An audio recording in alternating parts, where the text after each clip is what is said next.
Ici, la Voix de l'Amérique. Jacques Aristide à Washington, très content de vous retrouver pour un nouveau numéro du Washington Forum. Au menu cette semaine, l'acquittement controversé de George Zimmerman aux États-Unis. Le vigile bénévole a tué en février 2012 le jeune collégien africain-américain Trayvon Martin, en état, selon lui, de légitime défense. Mais l'affaire a réveillé de vieux démons, la haine raciale, la justice à deux vitesses et les armes à feu. Est-ce finalement la société américaine qui se retrouve au banc des accusés? Décryptage. Washington Forum.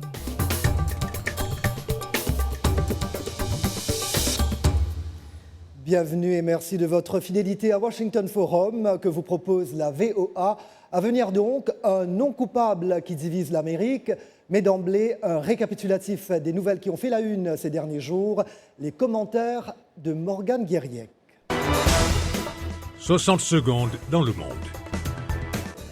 Merci bien, Morgane. Un jury a parlé et a déclaré George Zimmerman non coupable pour le meurtre de Trayvon Martin dans l'État de Floride l'an dernier.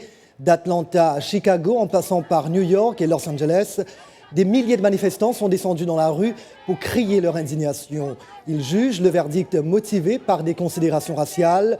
Le président Barack Obama a appelé au calme.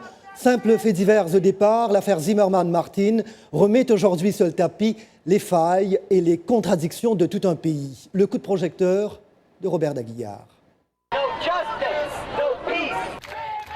On manifestait cette semaine dans plusieurs villes aux États-Unis suite au verdict rendu dans le procès de George Zimmerman, vigile volontaire accusé de la mort de Trayvon Martin, adolescent noir, non coupable.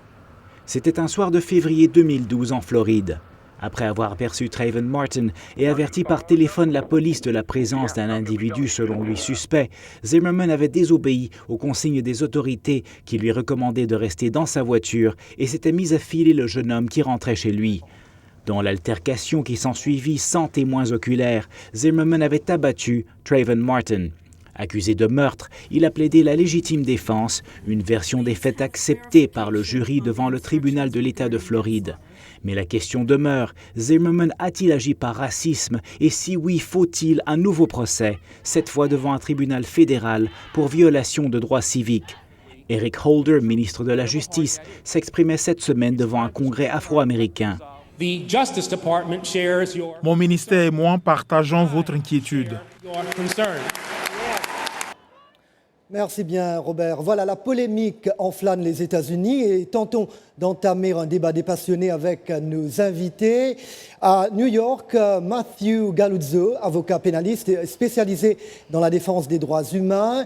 Avec moi sur ce plateau, ma collègue de la VOA, Michel Joseph, une voix que vous entendez très souvent sur nos ondes. Un plateau où j'accueille également Mamadou Samba, analyste des politiques publiques attaché à la mairie de Washington, D.C.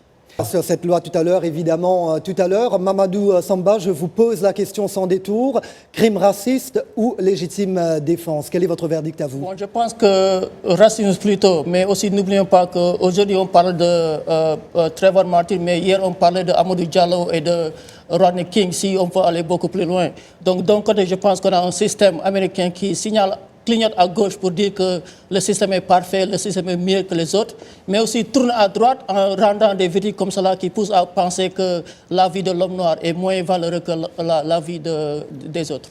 Mais Michel, le président Obama l'a dit au lendemain du jugement, nous sommes un État de droit et un jury a parlé. N'est-il donc pas temps de clore ce chapitre avant que des pyromanes viennent jeter de l'huile sur le feu?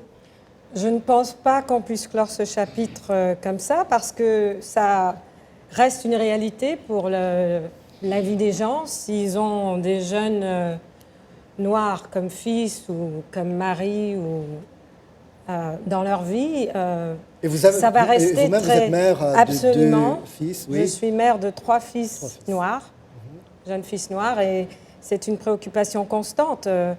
On est toujours inquiet de ce qui pourrait arriver s'ils arrivent en contact avec une situation un peu floue. Et vous, en fait, c'est cette question vestimentaire également qui vous inquiète. Absolument. comme c'était le cas pour depuis Trayvon qu'ils Martin. sont petits, je leur dis habillez-vous d'une façon un peu plus conservative. Mais c'est très difficile parce qu'il y a les vidéos qui en gros soutiennent un peu le style gangster. Toutes ces choses-là vont un peu à l'encontre d'un vestimentaire Voilà un peu les conventionnel. craintes d'une mère. L'affaire Rodney King vient évidemment à l'esprit. Rodney King, cet automobiliste africain-américain, passé à tabac en 1991 par des policiers pour excès de vitesse. Une vidéo amateur avait provoqué un scandale et l'acquittement des policiers un an plus tard avait déclenché des émeutes qui avaient fait environ 60 morts. Maître Galuso, l'acquittement de Zimmerman risque-t-il de prendre la même ampleur ?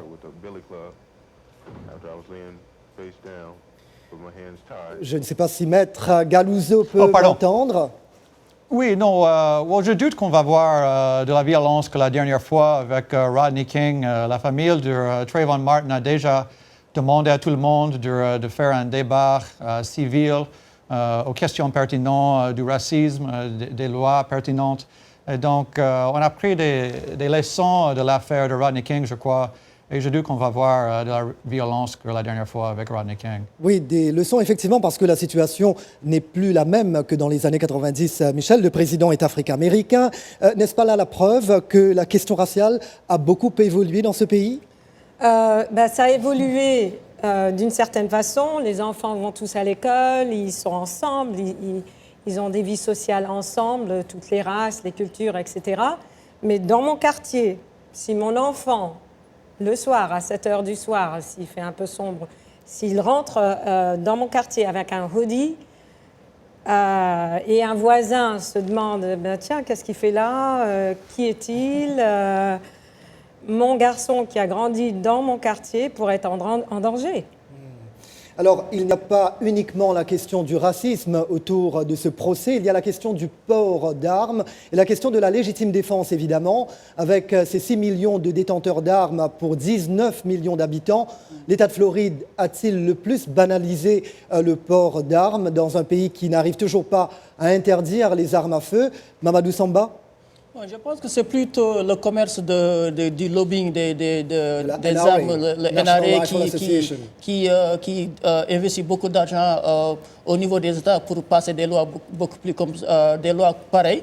Mais je pense que si on regarde avant la loi, entre 2000 et 2004, la Floride avait en moyenne 12 homicides justifiables par an. Mais juste après le passage de la loi en 2005, on a vu ce chiffre triplé de 35 moyenne par an à cause de cette loi. Donc je pense que c'est une mauvaise loi et vraiment on a à essayer de voir comment est-ce qu'on pourrait changer les choses de mieux. Oui, revenons. La réponse est oui.